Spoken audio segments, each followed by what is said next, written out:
Hello, everyone. Welcome to Just Flow With It. As you know, this podcast is all about inspiring us all to live authentically true to who we are.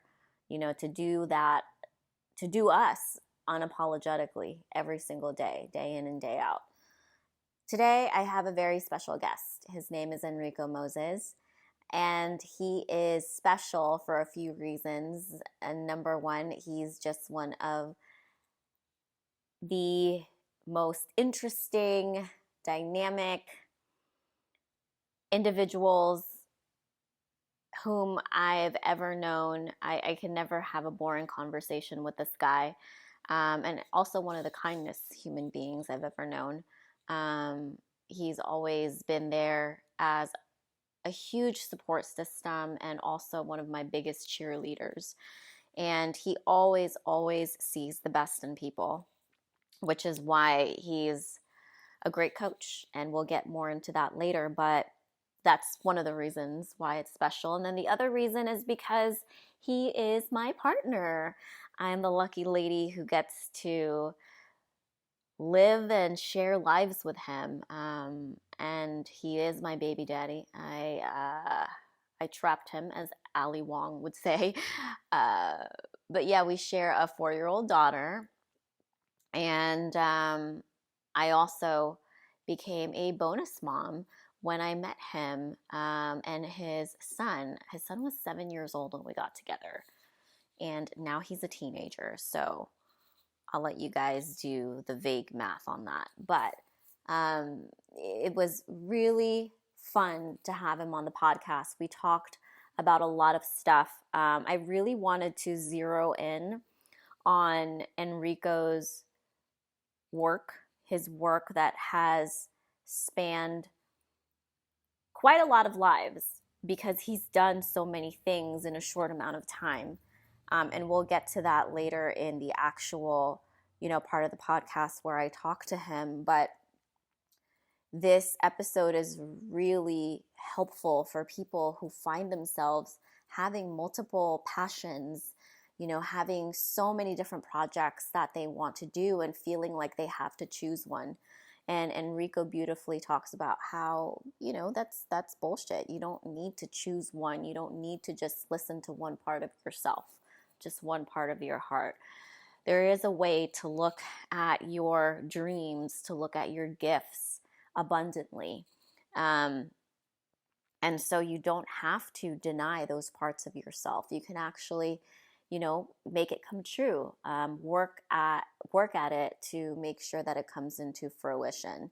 But like everything, it takes hard work, and he talks about how he's done those things, how also he's dealt with fears and challenges and roadblocks that have proven difficult for him if he had let them stop him.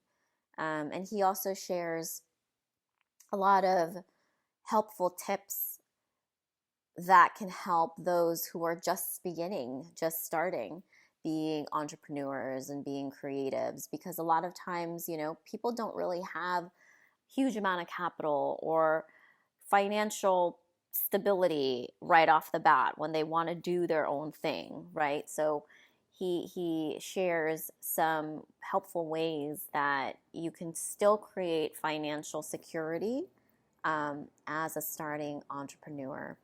And I think overall, what I really loved about this podcast is just how it flowed. It flowed so naturally. Just the discussion that we were having was just fucking fun, fun and casual, and it's very accurate and similar to the types of discussions that we have when we're at home, when we're just talking, when we feel inspired to share our ideas and to build on each other's ideas and interpretations. So anyway, without further ado, let's get to my talk with Enrico Moses, entrepreneur, creative, leader, and most recently, fathers. What did I say? Founder or co-founder of Zen House. Thank you. It's good to be here with you. So, Enrico is actually also my partner in life, partner in crime. Right. So This is true. this is going to be a fun one. Um, we're going to get to a lot of what Enrico's done career wise, life wise, and also what he's about to and currently doing as well.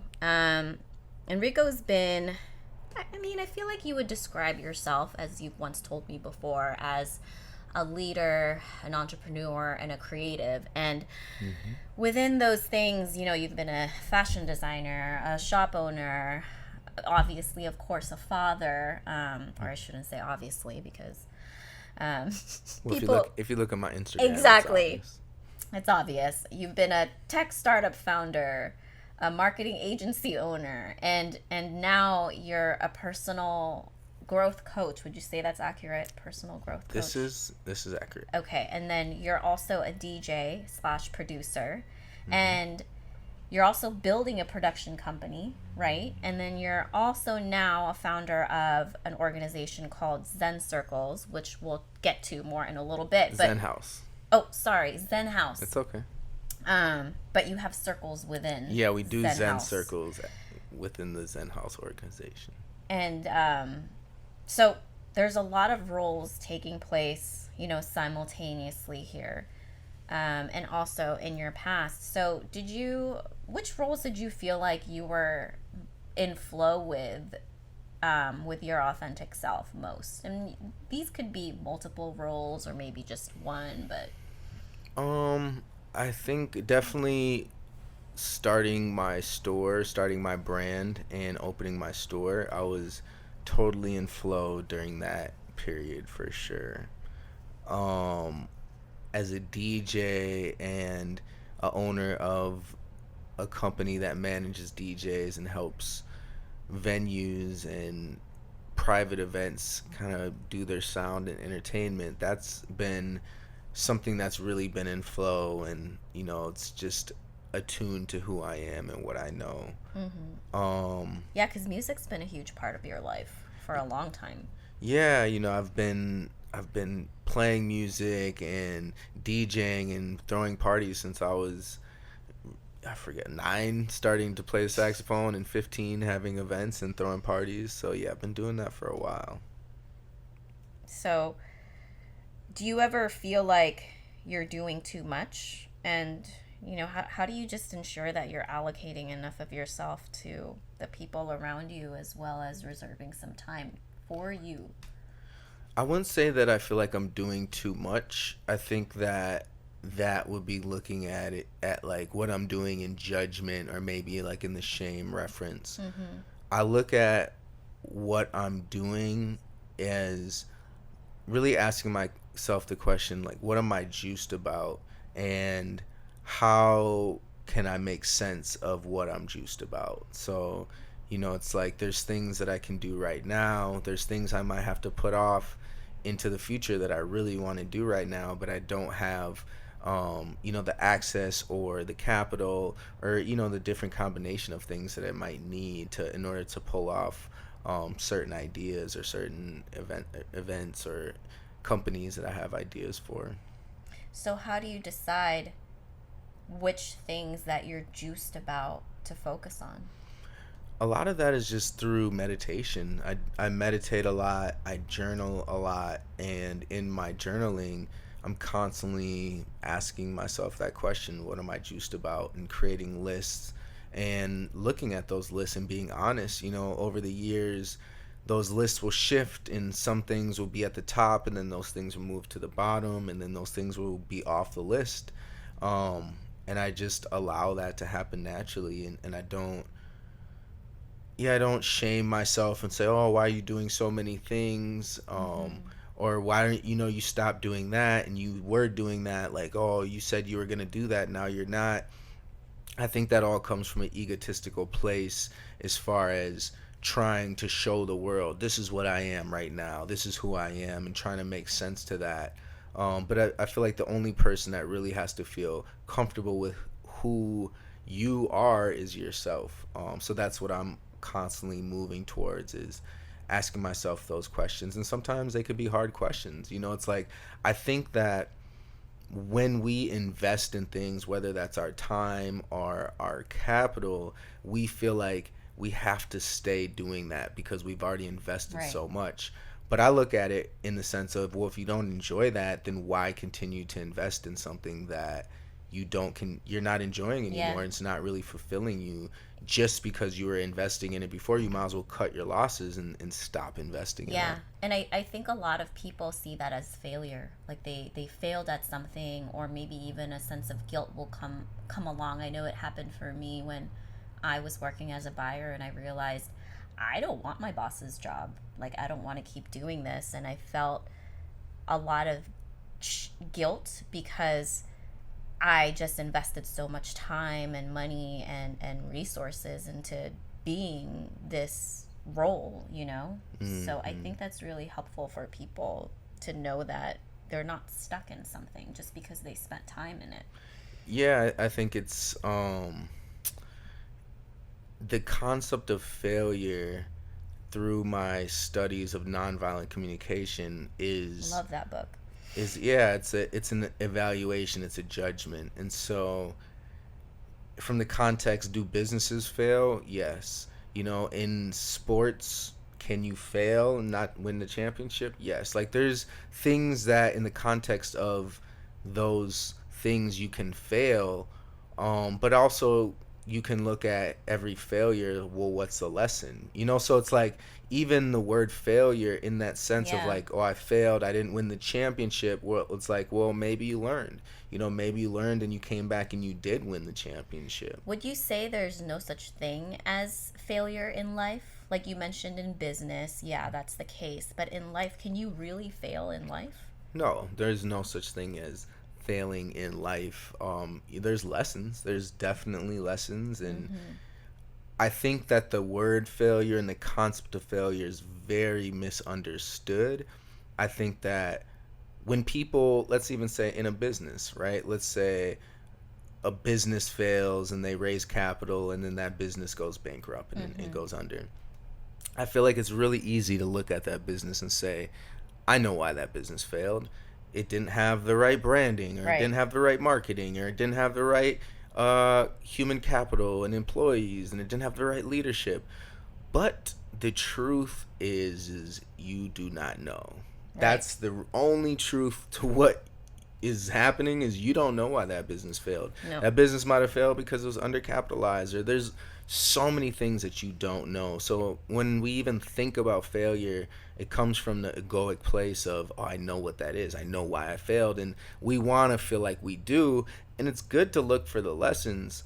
But I think that it's a misunderstanding to think that, oh, I know why I failed. And that's Yeah. that's what happened. And honestly, there's a lot of luck when it comes to timing, when it comes to business success.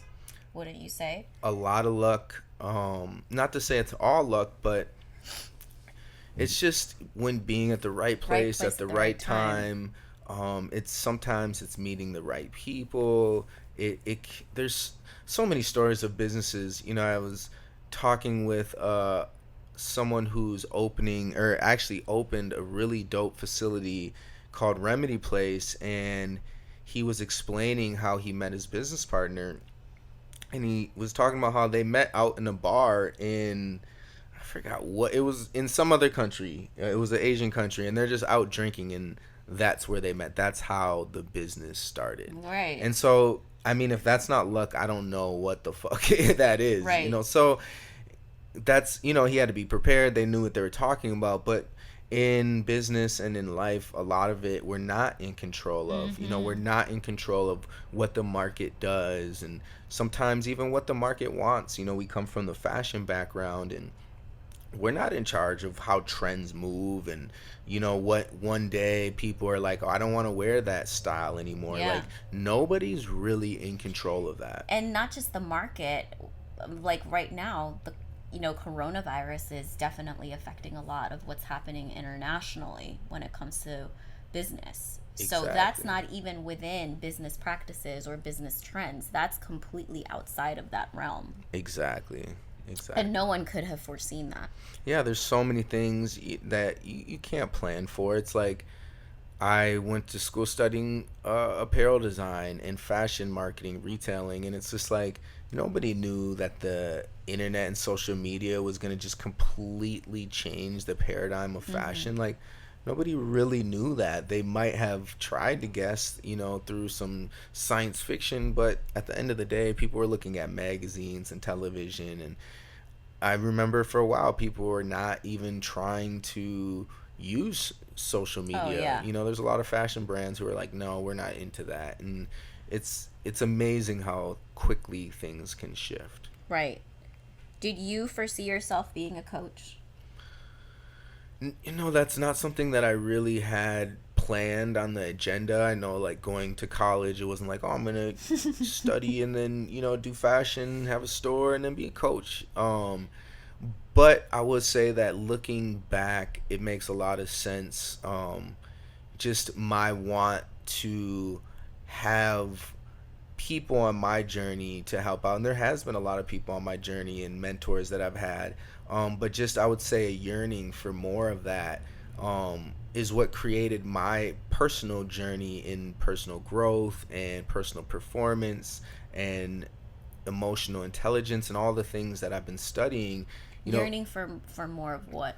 I would say more mentorship. More So mentorship. like, Okay. people in my life who are like, hey, here's these techniques that I've been using. I really didn't grow up with a catalog of like business owners in my family. There were sprinkles of that, but a lot of it I had to learn through reading Mm-hmm. and watching videos and things of that nature. So a lot of my personal growth and development has just come through personal itch that I was scratching of like, let me find more, let me find more, let me find mentorship and put that in my life, um and really develop myself to where I want to go. I know where I am and I know where I want to go, and I want to find people in my life to help me get there. So that's kind of like what led me into becoming a coach, was really just pushing myself and finding those answers that were in place to help me really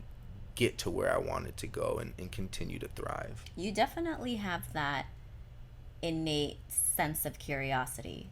And throughout the years that I've known you, I feel like I was one of your first unofficial clients because you'd always put me on, different books and different podcasts and helpful practices and workshops. Yeah, I would say for sure you were one of my first clients, and I would say you're really one of my greatest success stories. I think that I would never take credit for where you are now, but I will say that I've been such a big advocate and kind of like been that type of coach to continue to help you figure out, where did you want to go in your career? Because Yeah, when I first met you, you were in the fashion industry, and I was help burnt out. yeah, helping you to get into like digital marketing and consulting, and just to like give you that perspective of like, you can do something else. Like, you can be an entrepreneur, you could be a creative, like, you're a powerful leader. I saw that in your work ethic and your drive as an employee, as someone who is working as a 9 to 5 employee for corporations and companies. So I was like, oh, I know there's so much you can do. And I saw you take the biggest thing I always respected about you, and what made me want to continue to like always help you thrive, is because you took those risks. And I think that that's what a lot of people, they want to do but they're really not willing to do, is to say, I want to do something, I want to change my life, but I know it's going to be something big, and to like be able to take that risk is something that you've done, and I've always really respected that about you. Aww. Kiss break. I love those. um, well, thank you. Those were really nice words, and as cliche as it sounds, I couldn't have done it without you. Mm, You've definitely been there to push me. And sometimes when you pushed me, I resisted. I resisted a lot. this is true. This is true. But then, eventually I'll come around and be like, hey, you were right. Like, oh, look what I found. Hmm. So it was really helpful to have someone, it's so helpful to have someone pushing you. And I feel like that's why coaches are so valuable because they know things that you need without you knowing them yet. Yeah, I feel like the way I look at coaches is I have a simple metaphor, and it's like in life we're always climbing different mountains. We're climbing mountains of our choices. It could be the mountain of going to school or going to college. It could be the mountain of starting your own business. It could be the mountain of getting the job that you really want. And in climbing those mountains, a lot of times if you're climbing a mountain, it's great to have somebody who's already climbed that mountain help you climb that mountain. Right, If I was going to climb Mount Everest for the first time, I'm pretty sure I'd want someone who's made that trek before. right, And not to say I would never be able to do it by myself, but it's probably going to make it 99% easier, and I'm going to have way more of a chance of surviving. And in that environment, it's do or die. And so, life isn't do or die, but if you think about it in that context of, do I want to have somebody who has the skills and has the tools to help me get up this mountain that I've never climbed right. before? Would you say that you need to find a coach who's done exactly what you want? Like if you want to, you know, build a multi-million dollar fashion business, would you say that you need to have someone who did that? No, I would say that's more of an advisor to Okay. your company, is someone who's already done that, and so they can kind of see 5 steps ahead and advise your company. I would say the purpose of a coach is not necessarily that they've done what you want to do. It's that they have the skills to get you to where you want to go, meaning they understand how to take you from A to B, and for you to focus on getting to B and overcoming whatever self-limiting beliefs, whatever obstacles are in your way. Mm, A great coach is going to help you see those obstacles, understand how to overcome them, and to really create accountability for you to get to your destination, right. which is, in the metaphor of the mountaintop, it's, climbing to the top of the mountain. We want to make sure that you get to the top of the mountain and then get back down the mountain. And so that's really the job of the coach, is to understand how to get someone from A to B. And sometimes I would say that someone, just because someone has already done something, that doesn't mean they're going to be a great coach. Right. A great coach is really tuned into asking the right questions, really tuned into uh, understanding from a really empathetic place what you're going through. Because if you can't be honest with your coach and really brutally honest about, this is what's going on for me, this is where I'm at, these are the roadblocks, these are the fears that I have, then Mm-hmm. that coach isn't going to be able to help you. And so a really great coach is going to create that sense of trust, is going to create a container that you feel comfortable stepping into and being 100% vulnerable. And with that vulnerability, that coach can help you understand where are you at, why some of these fears may be rational, why some of these fears are irrational, and how to still work through the fears, and get you to the place of excitement and the place of you achieving your goals and your objectives. Mm-hmm. What are some fears that you think have held you back in the past? Have held you back? Hmm. I would say there's a fear of success that I have, and I think the fear of success is like a fear of isolation, um, feeling like, oh, I'm gonna be separate from people that I know, or just the concept of like, oh, if I get successful, then people are gonna want to use me, or there's all these like projections that I think that um sometimes will hold me back, where it's like, oh, maybe I shouldn't go that big, or things of that nature. And I know that in the past there's been kind of like this self saboteur, of just like, oh, if you're making money, then you might be doing something wrong. People who make a lot of money, they're bad people. And so just Mm. kind of like getting over those self-limiting beliefs Mhm. of, there's not enough money out there for everybody. There's not enough Mhm. abundance for everybody. There's a limited amount, and if you are one of those people who Right. achieve great things and make a lot of money, then you're a bad person, because you're greedy and you're taking too much. Right. So that's been one of the things that I've had to work through, and that comes from just growing up, my background, Mhm. people in my family, the way that they look at the world. And I don't think that any of those viewpoints are wrong. It's just that I know that the way I now believe is that there is an abundance for everybody, and everybody who works to educate themselves, and who invest in themselves, they're able to tap into that abundance. And I'm one of those people who I'm willing to work to educate myself and Mhm. invest in myself, and invest into what I believe in. And so, I know I deserve the things that are coming to me, and that have came to me. And so that's kind of like me working through that fear here on the podcast, Right. and what that looks like. Speaking of abundance, I want to go into more specifically financial abundance because this is a topic that can be very challenging for beginning entrepreneurs and beginning creatives. Not everyone has capital to start with or a family who can support them during this time. So, what would your advice be for those beginning entrepreneurs and beginning creatives who might be worried or going through fear of not having money to be able to support their lifestyle? What would be your advice to them to be able to still step into their passions and still be able to take care of themselves financially? Yeah, that's a great question. So I think we all have we all have assets, right? And I think Mm-hmm. that what you first have to look at is, what are your assets?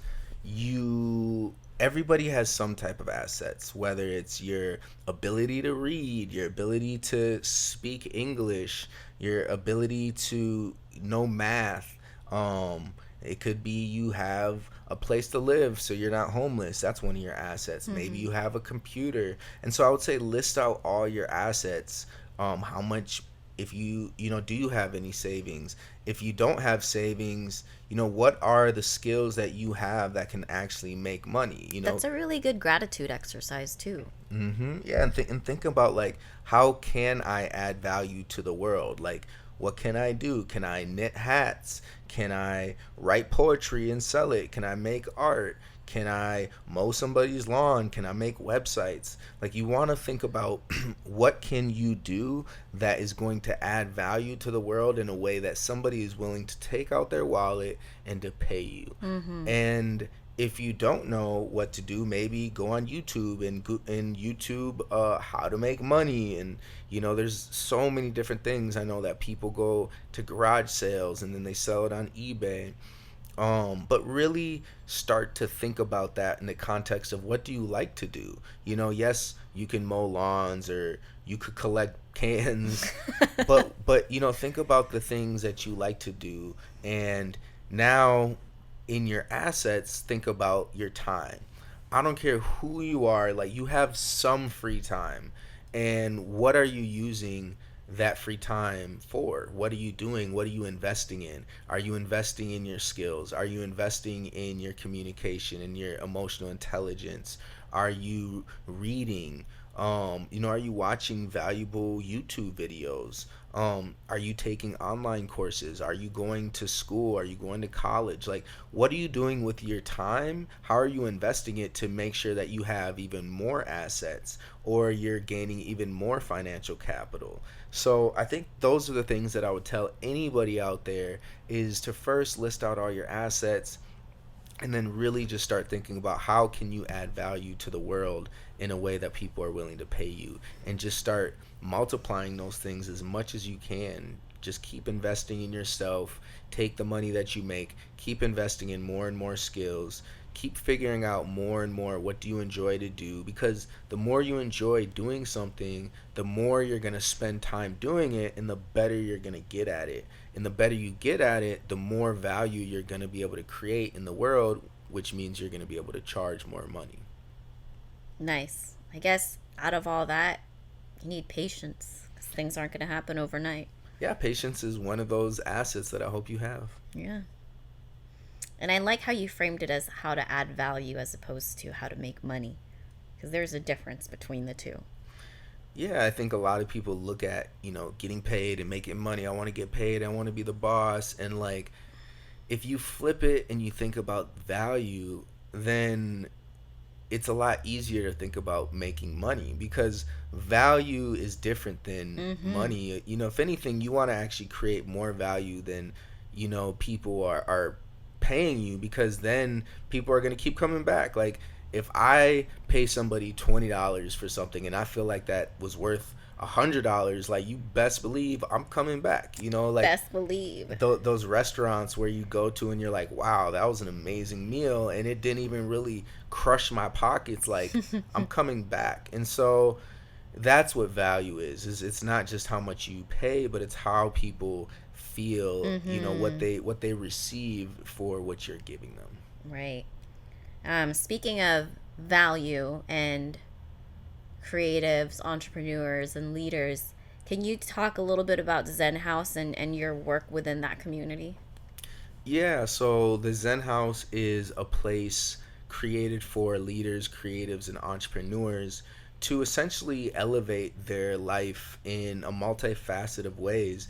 We teach skills in emotional intelligence. We teach active listening skills, nonviolent communication, and it's really essentially a place for people to come and authentically connect with what's going on with themselves, and to authentically connect with what's going on with the greater community around them. We really push the concept of diversity and inclusion at every circle, because Hmm. to us, the more diverse the circle is, the more we're learning, the more we're connecting, the more we're actually being a part of the way that this world actually is, which is a multicultural, multifaceted world. Mm-hmm. So those are kind of the core principles. We have circles going on all around Los Angeles, in West Hollywood, in the West Adams area, Culver City area, in Downtown. in downtown, in Hollywood. And these pop-ups are essentially a place for, like I said, leaders, creatives, and entrepreneurs to come together. We practice this a practice called Zen Circles inside of the Zen House, and we look at it as a practice that's similar to yoga. We look at it as mind spirit yoga, Mm-hmm. where instead of stretching your body, you're stretching your mind. You're really taking your wants and your dreams and your ambition, and you're shaping them in a way that is not just a dream, but it starts to become a reality. And you Mm-hmm. start asking yourself the questions of, what's holding you back from achieving what you actually want to achieve. Mm-hmm. It's a way to listen to other entrepreneurs, creatives, and leaders, and how they think, how they're managing their stress, and how they're going through their ups and their downs. And what that does is it really connects us all on a human to human level. Mm-hmm. Whether you're a man or woman or black, white, Asian, brown, whatever you are, whatever your religion, your ethnicity is, this place is, it goes beyond all those things, and it connects us as humans. I think that the thing that really unites creatives, leaders, and entrepreneurs is we all have a vision. We all have a place that we want to go. And really, we're doing that together. None of us are doing that in isolation. Mm-hmm. And so, what better of a place to come and to learn about humanity than a place that you can really authentically share? And I think that in our society, there's so many forms of escapism through Mm-hmm. music and alcohol and drugs, and even sometimes exercise can just be a form of escapism, where it's like all these endorphins are running, and it might not even be that healthy for your body, but it's just like, oh, I need to get away, I need to like clear my mind. Right. And so we look at the Zen House as a place that you go to, a place that you go to escape, but more to connect to yourself. So it is a place of escape. It's a place of escaping. Not externally from yourself. No, it's a place of escaping the bullshit. It's a place of escaping the naysayers and people who are saying, oh, you can't do that. And Mm. people saying that your dream is stupid. Why would you become a musician? Why would you become a, a fashion designer? Yeah, or escaping preconceived doctrines or beliefs that were put on you as children, and you've just now realized that it doesn't work for you anymore. Exactly. And sometimes it means escaping your family dynamic or escaping your friend group dynamic. We all know what it feels like to be with a group of friends who, maybe they're not as supportive of our Right. projects that we want them to be. And that's not really like their fault, because They're just it's, not there. yeah, they're just not where we are, and it doesn't mean they're not your friends. It doesn't mean you shouldn't stay connected with them.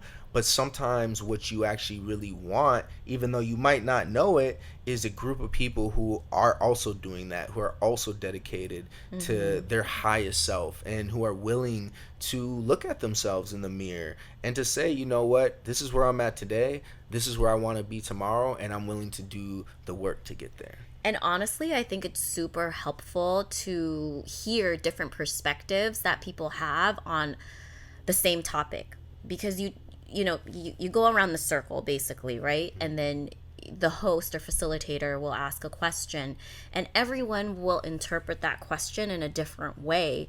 And for me, it's super helpful because many times I'd look at it and say to myself, "Oh wow, I never really looked at it that way, or I never would have thought to approach that particular problem or that specific challenge in that way, but I like that and I think I want to apply that to myself." Yeah, it's so powerful to sit in circle and just listen to the different perspectives, and that's why I said diversity is so important, Totally. because I know what it's like to be a man. I definitely don't know what it's like to be a woman, and so to sit and listen to a woman's perspective helps me, because Mm-hmm. I'm a partner, I'm a father, I'm a son, I'm a brother. So it's like I want to know how women feel about certain issues, or what they're going through, and or Right. how they feel about love or business or Right. leadership. It's like, because we all have powerful perspectives, and Mm-hmm. so that's such a big part of the circle, is just listening to every perspective, and learning. I feel like after the circle, it's, personally, I have so much energy, but it can also be draining at the same time, because it's like I'm really paying attention to everybody, and I know that my ego can say, oh, don't listen to this person, don't listen to that person, but really every person has so much to teach me. So much. And if I really just pay attention, then I can learn, even just if it's how do I not want to show up. It's certain things, it's like it's always just about observing and seeing, like, what is the lesson here, and realizing that we really can learn from everybody. What are you excited about? I have so many projects that I'm currently working on, that are in the works, that are moving, that I'm I excited know, that's about. why I wanted to ask Um, you. I one of the things, the collaborations that the Zen House has been putting together in the last couple months are really exciting. We just um, made the agreement with Lightning in a Bottle, so we're gonna be leading a workshop there, which, as you know, is literally like Woo! one of my favorite festivals in the Can't whole wait. world. So make sure you guys get your tickets and come to the Zen Circles at Lightning in a Bottle. Get your tickets soon because the prices are going to go up, I think, in Definitely in a day. soon. So, get your tickets, and that's going to be awesome. We're working with Remedy Place, which is an amazing membership only wellness club in the heart of Hollywood on Sunset. It's state of the art facility. We're going to be hosting some circles out of that space. We're working with the Dots co-working space in West Adams and Culver City. They have an amazing facility. So, really just creating collaborations all across the city, and across, California, just really expanding what this work means, and what this work is to the community that we know we're servicing. So to the creatives, to the leaders, to the Mm-hmm. entrepreneurs. I'm really excited about those things. I'm working on some new music with a partner of mine, Thought Work. So I'm really excited about that. We're working on the second album of a trilogy, so Days of the Desert. So that's coming out in mid-year. So Where that's can people find your music? so you can go on Spotify. It's on Apple Music, all the streaming platforms. Search Professor Moses, and you'll find The Mountaintop, which is the first album of the trilogy of albums that we're putting out. And I'm really excited for this company Cabana that is launching. It's really re-examining how commercials, how content is being created, how original content is being created, how it's being distributed. So be on the lookout for that. There's some big announcements coming. You've got big people involved with that one too. I know Definitely that. some amazing, amazing partners lined up for that project. So yeah, so I've been working on that for 2 years. So really excited about that. I'm really excited to continue working with my coaching clients. They're all killing it, and yeah, just looking forward to the next quarters of this year. I have things laid out as far as a lot of different podcast interviews, along with this amazing one. And yeah, just excited to jump into the expansion phase of what we're doing at the Zen House, what we're doing with Cabana. And yeah, I'm still DJing all around the city. You know how much I love to DJ, and to Mm-hmm. play music. And I play all around Venice, and all over Los Angeles. So just really excited for those projects to continue to spin and continue to elevate. I'm gonna ask you some questions. These are kind of like, I guess, lightning or fire round. Hmm. So say the first thing that comes to your mind. Sounds good. Okay. Who do you look up to and why? Warren Buffett, because he's created so much abundance for himself and all the people that he works with. They all love him, and they're all happy, and he has the same staff he's had for like 40, 50 I years. knew It's you were gonna say incredible. Warren Buffett. It's my guy. What's something that you tell your 20-year-old self? Keep going. You got this. Everything you're doing is right. Everything you're doing is perfect. Oh, I love that. What's one piece of learning or realization that's really impacted your life?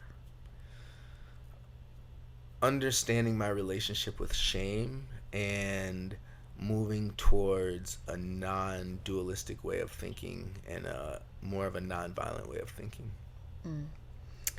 What do you think our society needs more of? More love. What's your purpose here in the world? My purpose and my mission is to co-create a world of culture, abundance, love, and vitality through embodying my greatness and supporting my community to embody their greatness. That was awesome. Wait, before you go, Thanks. tell everyone where they can find you and work with you as a coach, and how can everyone participate in Zen Circles, to be a part of Zen House? Yes, you can definitely reach out to me on realchangeagent.com, the realchangeagent.com, but it's realchangeagent.com. And you can find all of the information about the Zen House at zenhouse.la. And on that website, that's where we have all the information for the circles coming up, the workshops. And hit me up on social media. I'm at Enrico Moses, and I'm on Instagram, I'm on Twitter. Definitely reach out to me. I'm all about the community vibes. I'm all about helping people get to the top of their mountaintop. So reach out to me. Let's work together. Let's figure out how we can make this world a better place. I'll put that in the show notes too. Amazing. Thank you so much, Mary. This was fun. Thank you.